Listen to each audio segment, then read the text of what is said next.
Issue 270 Reboot. I'm glad there's a text box saying the recent past, because it was confusing that the story started out with Eggman being nice to Breezy. But it's a shame the writer was too lazy to tell us exactly how long ago this was, which was common sense. He's showing our city within a city, and a new capital for Casino Empire, which is also a death trap for Sonic apparently. What does he have to gain in this?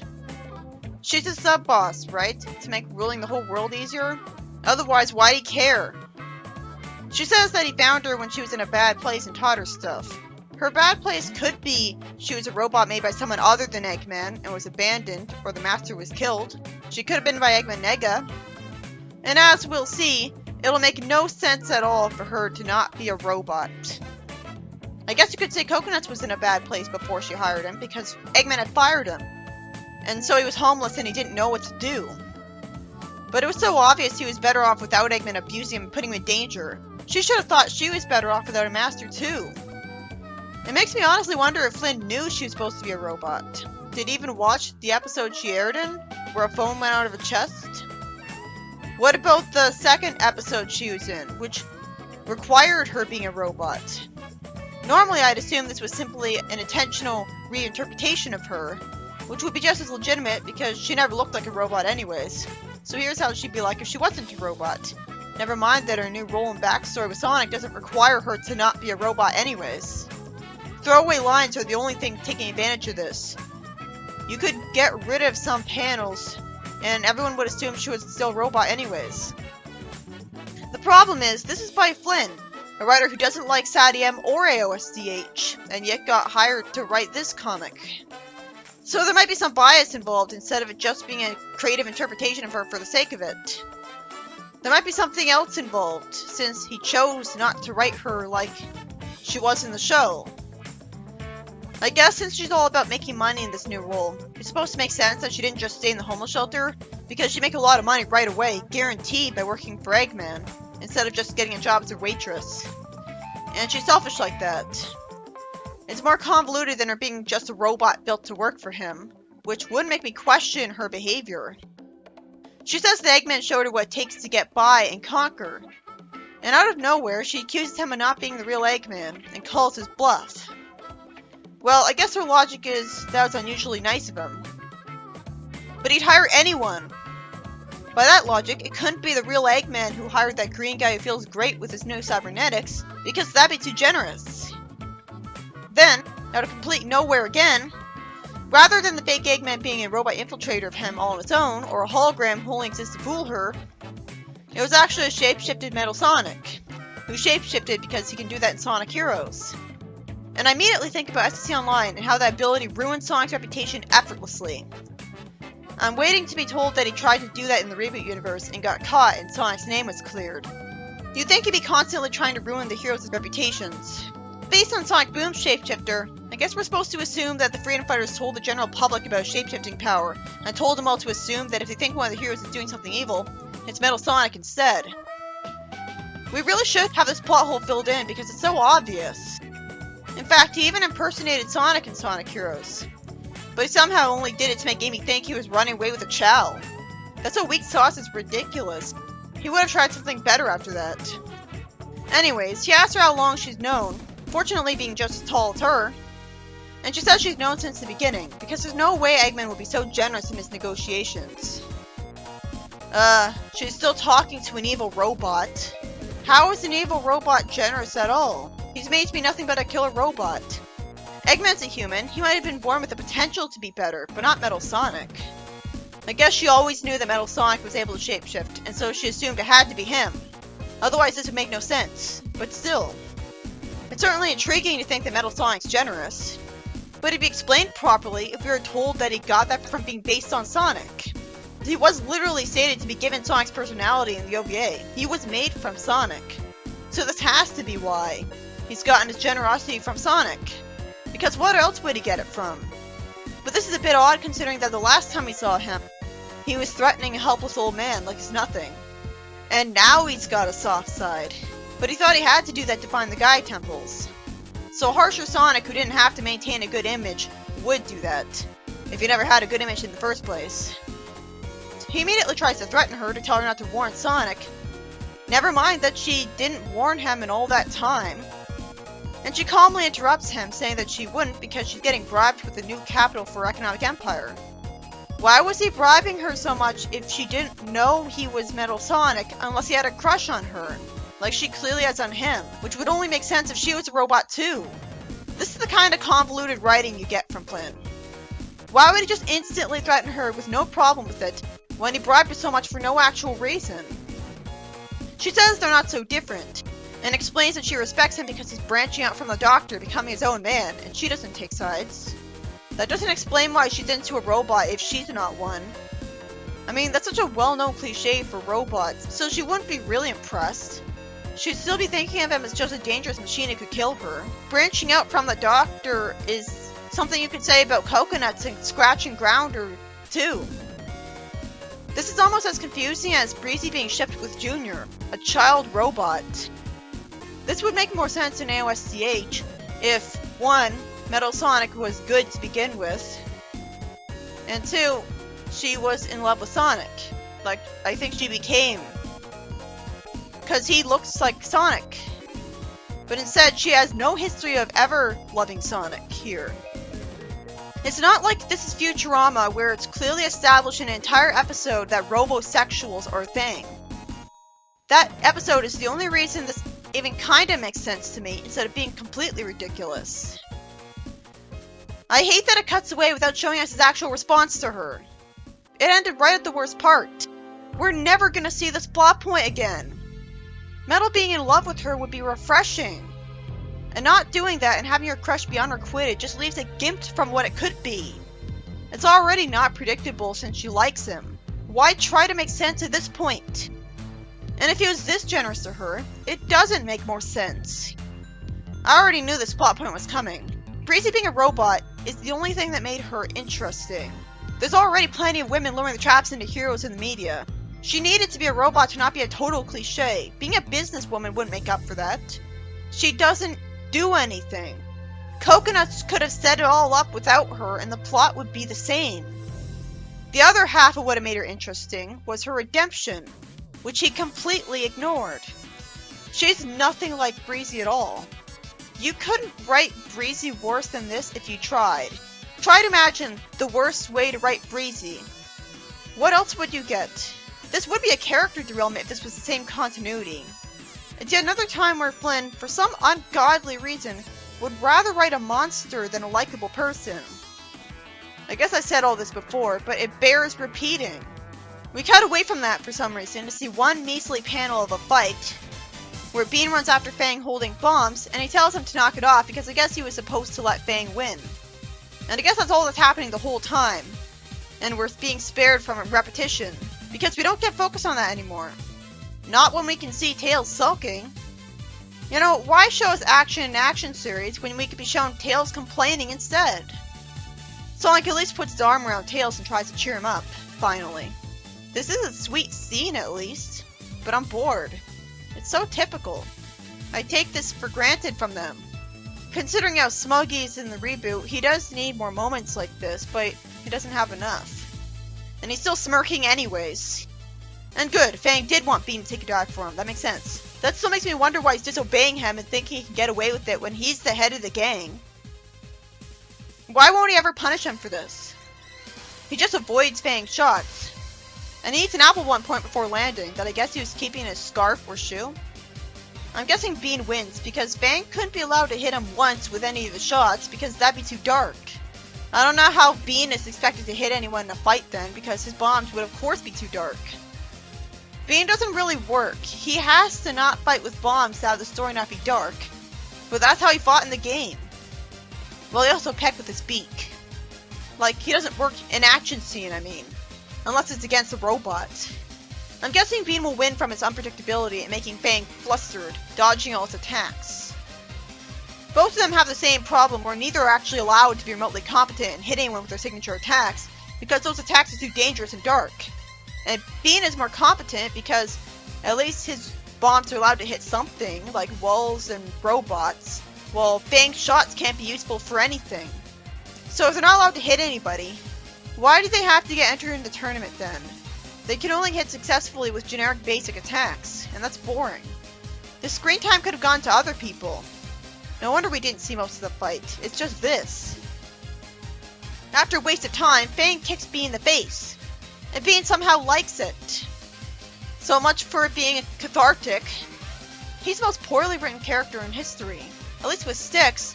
Sure, she believes crazy things because she's insane, but at least you can easily get that she's schizophrenic in particular. So you can connect it with real life. But there's no semblance of logic with this guy. All of his padding is a confusing waste of time. He tells Bean to lie down, and that knocks Bean out, because apparently Bean was just now perfectly fine with lying down and losing the fight, when he was fighting as hard as he could before. I figured he'd win because he's unpredictable and was always giving him a hard time. He has the bombs, so I'd figure he's the more competent one. Why did he suddenly decide to cooperate now? I know his dialogue is a challenge for him to write because it's so hard to choose which complete nonsense to write in there. But other than that, he's the most convenient and easy character ever because he can be made to do literally anything, and the writer thinks he doesn't have to justify it. I have a hard time adjusting to the idea that he would lose. He basically got beaten with one melee attack, and I expected normal attacks to be used, but once? That's Sonic X! Well, I like that panel where SBO has to collect a call from someone and Vector yells at him for losing to Bean instead of saying his name, telling him to not accept the charges because they can't afford it. But we didn't need to see that. But I liked it, so I guess it was not padding. It's finally explained that SBO was the one who entered Knuckles in the roster, if it wasn't obvious already, when he found out with his invisibility that he was in the area. It'd have been much faster if Knuckles entered himself. He says the change should have been change, and he also finds it weird that Breezy's pitting Fang and Bean against each other. So Sonic and him randomly assume that Breezy's messing with the brackets, when I thought it was just a crazy coincidence. SBO says there's no telling what else Breezy might do to make things more entertaining. More like a prove after it already happens, if the change was done by someone other than her. He's making too big a deal of all this. I was running under the assumption that it was just a coincidence. I can understand SBO being paranoid, but not really Sonic. The fight with Amy and Knuckles starts, and then Amy starts getting lost in thought, wondering if she should just throw the fight, because if she actually ends up injuring Knuckles, it might get Sonic mad. Realistically, that's the problem with friends fighting each other, so at least this is finally addressed.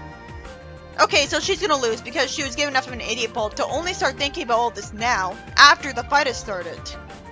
But ignoring that contrivance, it does provide a good justification for losing to Knuckles. She cares about what Sonic thinks and feels, while Knuckles doesn't. He's only thinking about fighting. Knuckles might not think ahead enough to worry about his friends hating him for hurting Amy. That falls apart because if that was always the case, he would have hurt Amy a long time ago. What about all the times in Sonic X that Amy was mean to Knuckles? He would have hurt her if he didn't worry about this. Anyways, the idea here is supposed to be that Amy's too compassionate and cares more about Sonic's approval than actually winning a fight. That makes sense, though it's weird to see that after Sonic X and Boom where she was nothing like this. It's finally getting her character back to how it's supposed to be. Why is she the only one who wants to write this well? Practically every OC of his is an asshole. He even turned Breezy and Honey into jerks. I don't understand why she's the only character he wants to write as like this. It's good for her, but I'd rather it get spread out a lot more. A nice character is boring, but doesn't make me angry. You think if he likes Amy, he would give other characters the traits of her that he likes so that he'd like them too. She wonders if throwing the fight would also upset Sonic. I guess she doesn't realize that Sonic doesn't care. She seems to think he's as emotional as her, rather than completely carefree. Which makes perfect sense for her. She's projecting because she feels emotions more strongly and assumes everyone should be the same way. It's a shame she doesn't know Sonic as well as you'd expect her to. Knuckles hits her because she's distracted, but I didn't see it happen, so I don't care. It makes sense that the writer's favorite female character wouldn't be actually shown getting hit. This is trying to be at her expense, but not by much. Basically, Knuckles whams into the steel floor and it sends Amy upwards on a boulder. Then there's a slam, and a metal thing falls. And Knuckles actually looks really sad and sympathetic, saying, "I thought we were fighting." So he forgot to hold back, but he still cares about her. I didn't expect the fight with him to be so short. Already she's in the hospital bed with a bandage on her head. It's realistic that she lost so fast because Knuckles has super strength and can damage the arena with it. At the end of the day, he has special powers and she doesn't. So it's a foregone conclusion that he'd win. She complains that she shouldn't have lost that easily. And yet it was still written. She didn't get to hit him once. Again, the special power makes sense to have beaten her, but it would have been more natural if she angsted before the fight, and the angst came back and she was dodging his attacks the entire fight. So we'd still see some actual action the whole time, instead of just Amy's thoughts. I'm still waiting for Knuckles to visit her and apologize. Add a little heart to the comic. But it makes sense that he'd be too ashamed and shy to approach her. That would go on for a while. At least it makes logical sense that that one attack would be able to beat someone one hit. But how many times have I said in one hit? It's not hard to write a fighting tournament well. Focus mostly on fights one after the other, have the jerks get smacked around a lot, and have each fight last a decent amount of hits, instead of a measly one, which was comically embarrassing for the cartoons to do. He can't even do that right. It doesn't take a rocket scientist to figure this out. Fighting tournament. The appeal of an action series is seeing jerks get beaten up. The appeal of a fighting tournament is seeing nothing but that. She says that the only thing wounded was her pride, and Sonic says that before tangling with Knuckles, he has to deal with Honey. It's so petty of her to want revenge on Knuckles. It was a fight. He didn't really have a choice. Honey grabs Sonic's hand, and Sonic asks her if she's giving up. She says that she didn't realize how serious this was at the start, saying that Eggman sent in mercenaries, and she just came here for self-promotion. Well, he came here to save the world. Yeah, self-promotion. You'd think that it would hurt her brand. Logically, it would hurt her brand since she beat Tails by cheating. I don't trust her. If she was written to behave logically and have a moral compass and be relatable like this, then why did she beat Tails by cheating? If she really cared about anyone, she wouldn't have been so mean to Tails. She would have at least apologized afterwards. So I'm assuming she's telling the truth, saying that Sonic needs to be in that final round, and so of course she should know to give up. I'm still suspicious. Sonic says they still need to have a show for the fans, and so Honey slams him into the floor, agreeing while looking creepy. Was this the original intent for her character? At least there's barely any dialogue, so I can scroll through this quickly. It's basically just dodging. And then, how am I supposed to be satisfied seeing him hit her when his fists are clearly not shown hitting her? They're a little bit away from her head. He sends her flying, but she just says that was so cool. I really wish she got what she actually deserved. That was common sense to make it up to Tails. It's not this hard. But the writer wrote himself into a corner here because Sonic couldn't look sympathetic injuring a girl, especially in this century. Never mind that Knuckles looks sympathetic doing that to Amy just fine.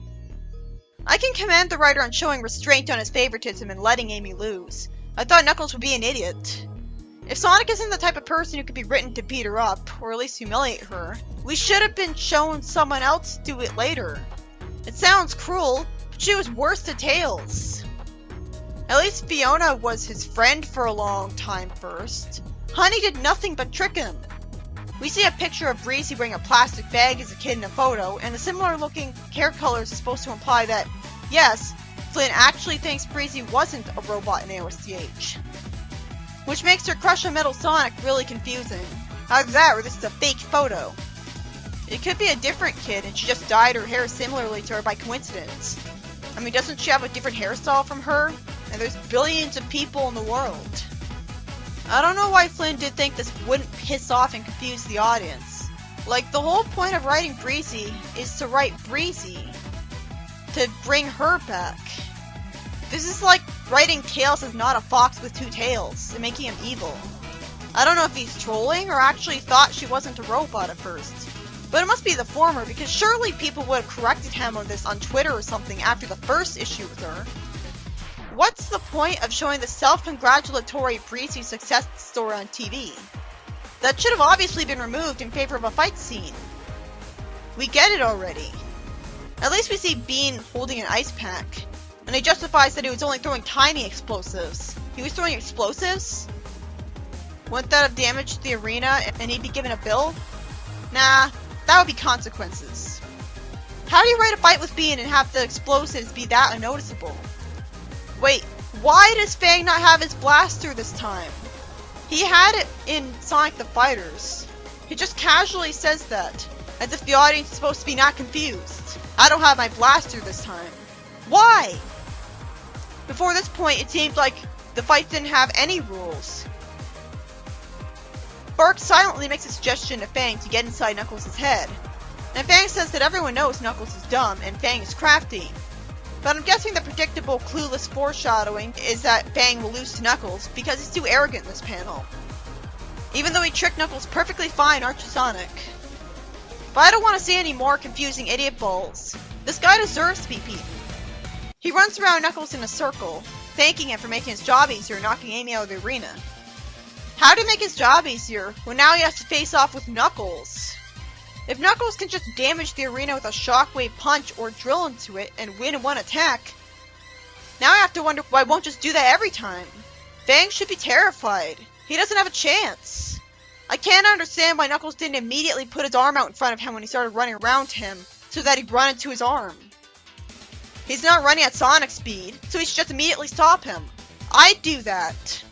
I guess he hit Knuckles in the back of the head, but I don't actually see his fist hit it, so I have no reason to care. He taunts him for losing the Master Emerald, but I'm just wondering why Knuckles has been standing still like a statue the whole time.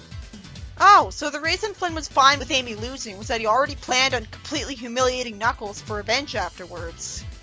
Two wrongs don't make it right. One idiot ball doesn't justify another. I'm not supposed to think Fang's being an idiot because it's so obvious he's gonna just get smacked and pummeled any time now. But the fact that he was able to say all this dialogue with Knuckles doing nothing has made Knuckles look like an idiot and Fang look right about him.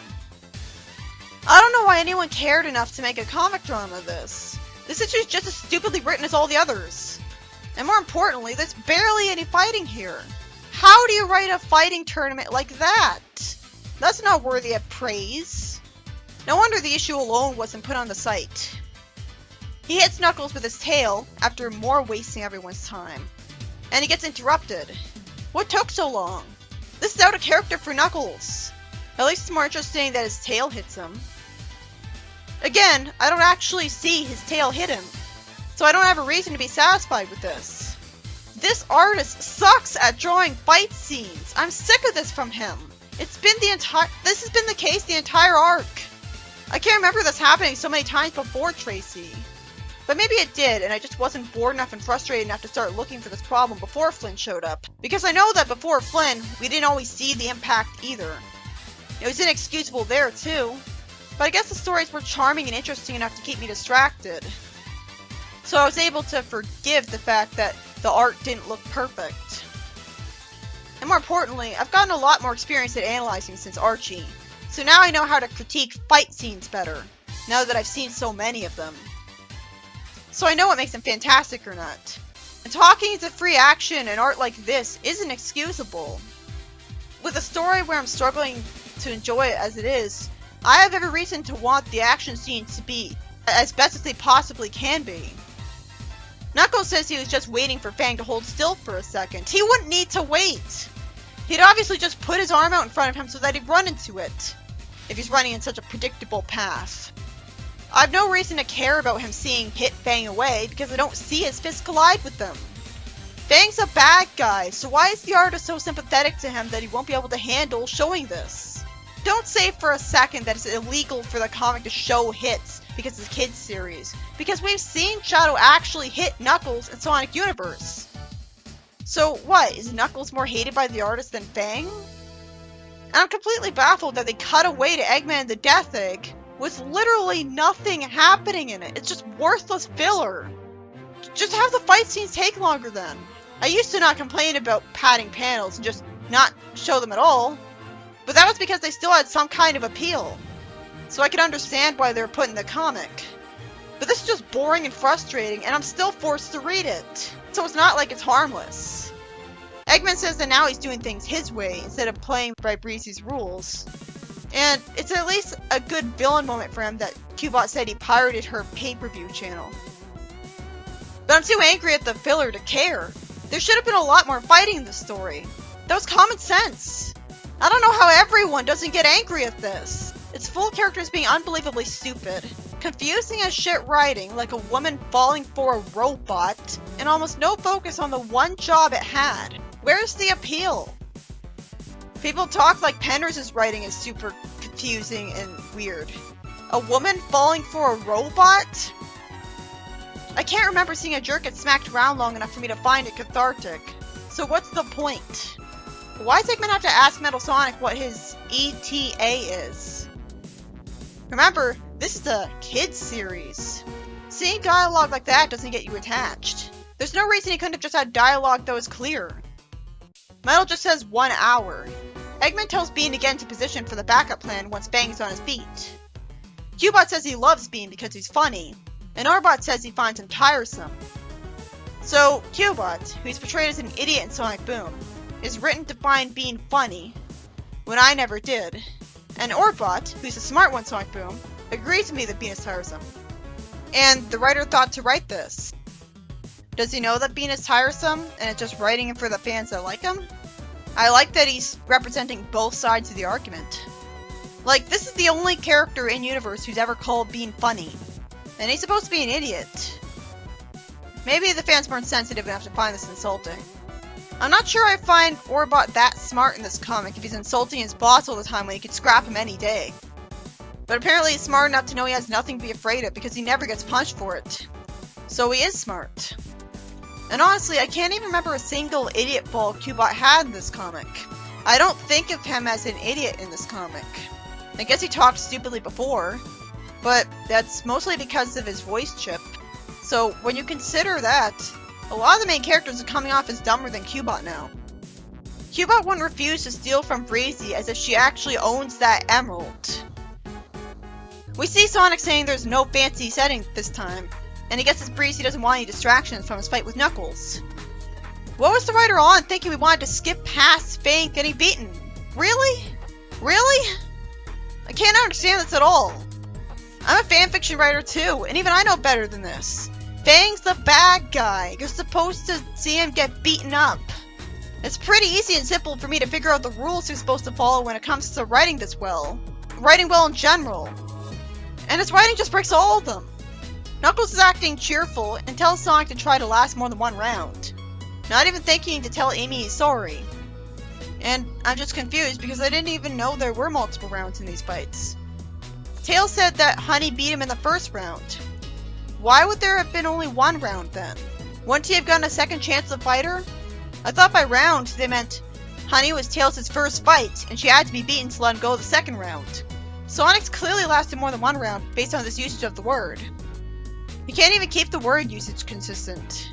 I wanted to like this arc, but how can I stay invested and take it seriously and just breeze through with so many baffling problems? I know Pender's has plot holes too, hundreds of them.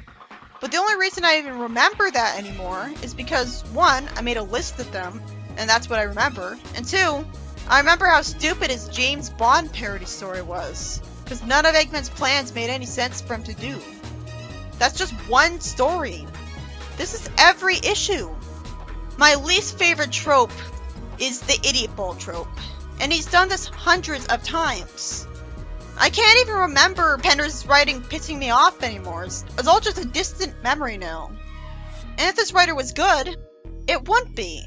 I'd be remembering Pender's as the bad writer and be thankful that I'm done with it. At least his stories were interesting. I never knew what was going to happen next. It wasn't exactly like the games.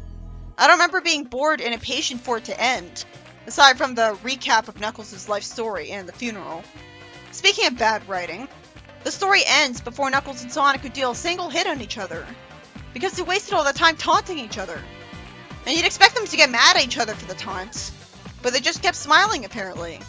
I don't think that's true in the games. So what was he going for? Oh yeah, and they're being targeted by Fang? Oh, so he won't even see them get to focus on fighting each other. Well, either way they're gonna get hit. Hopefully. It'd suck if we never saw anything impact them this entire arc. I actually can't remember any time I saw Sonic get hurt here. Aside from, I guess, Honey. I can understand not actually showing a fight between them, because it's immediately obvious that Sonic would win. both because he has to fight Metal Sonic in the final round, because only he could feasibly win and fuck originality, and because Sonic is fast, so obviously Knuckles doesn't have a chance. He'd just run around him and punch him 80 times and win if logic was there. The fight would be over instantly. It would make sense if we were told that Sonic lost his super speed so that things could be fair, if they were just gonna fight each other with punches. This issue is by Ian Flynn. Sonic runs around Honey and hits her away once, but it wasn't even satisfying catharsis against her for Tails' sake, because she enjoys being hit away, which somehow happens twice, and we didn't even see him hit her properly. This story is just the word fight in air quotes a lot. Honey fights Sonic, barely getting to hit his smug face, while Knuckles fights Fang, Knuckles fights Amy, Bean fights Fang, as in Fang misses all his attacks somehow, and then Bean randomly decides now to give up on the fight, when he was trying as hard as he could. And we didn't even get to see most of it because it focused on Sonic comforting Tails. I assumed he'd do a better job than Sonic X, where it was just one-hit fights, or not even actual fights. Because Sonic X is in the past. A fighting tournament is probably the easiest kind of arc for even an amateur to do. It's right there in the name. It doesn't take a rocket scientist to know how to write a fighting tournament excellently. We have almost nothing but fights all in a row. The fights last enough hits so you can enjoy seeing someone you hate get pummeled. You see the attacks impact the characters, and it's not totally forced that things go the way they do. None of these rules were followed. How did that happen? If he knows Bean is entertaining, wouldn't it be obvious that Bean should have beaten Fang? I would have rather seen one more fight with Bean in it, so that I could see how Bean would deal with Knuckles. Knuckles fights Fang, and by that I mean he stands still as a statue for no reason, while Fang taunts him for hours, and then he apparently hits him away one time. That was lame.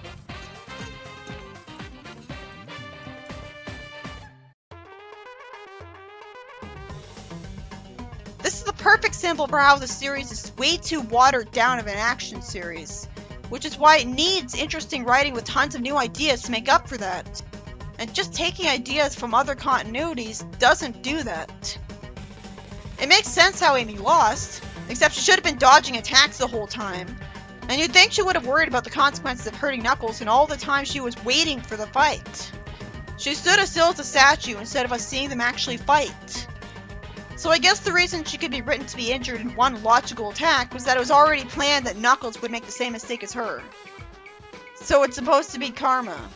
But still, at least Amy lost, which was common sense to Knuckles' overpowered power, which you'd expect.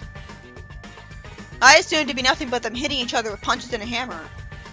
But if you assume the writing will go in a logical way, it won't with this writer. He'd rather confuse the audience than be predictable. That's why Knuckles didn't do the same overpowered attack against Fang. That's why Breezy is in love with Metal Sonic, who bribed her with an economic empire while still being fine with threatening her, when Breezy keeps being portrayed as having been homeless for decades. If she was a robot, her crush on Metal would make sense. He shouldn't have even called her Breezy. And again, fake memories can explain this away. Eggman just wanted his robot to think she came from the streets to make her more grateful to him. This doesn't even have to be a photo of her. It could be Photoshopped for all people know. The point is, I just wanted to love this arc, but the one job I had to do, catharsis, wasn't even done. His writing has 42 bad writing tropes. They're literally called bad writing tropes. If that's not an objective measure of his quality, what is?